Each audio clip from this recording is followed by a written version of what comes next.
খাবার দিবেন না? দোকানে যাব না? হঠাৎ একেবারে দোকান লেগা খুব ব্যস্ত হয়ে গেছেন গা। এদিকে ঘরে যে বউ আছে সেই খবর কি আছে? কি হয়েছে? আরে ওর মায়ের শরীর খুব খারাপ, ওরে কয়টা দিনের লেগে ওকে বাড়িতে নামাই দিয়ে আয়। আসো। শিউলি আসছিস? নুরিরে দেখতেছি না। আমার নামাই দিয়ে গেল, ওর কাজ আছে। যে হাত মুখ ধুয়ে নে, আমি রান্না চড়েছি। কেমন আছো শিলি? তুমি এখানে খালার নাকি শরীর খারাপ, তাই কয়েকটা ওষুধ নিয়ে দেখা করতে আসছি। হ্যাঁ, কখন যাবা? আজকে রাতে খাওয়া দাওয়া করে একবারে সকালে যাব। খাও, কিন্তু রাতে থাকবা কেন? এটা কি রকম কথা বলতেছিস তুই? পাগলের বিয়ে করে পাগল হয়ে গেছিস। আমার পাগলই বলো। ফ্রেশ হয়ে আসো, আমরা না হয় আড্ডা দিই একটু খাওয়া দাওয়ার আগে। তুমি ফোন ধরতেছো না কেন?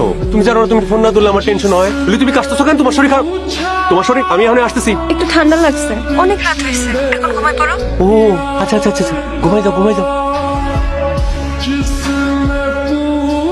ওষুধগুলো লিখে দিছি, সময় মতো খাওয়াই দিও। তুমি তোমার যত্ন নিও, ভালো থেকো।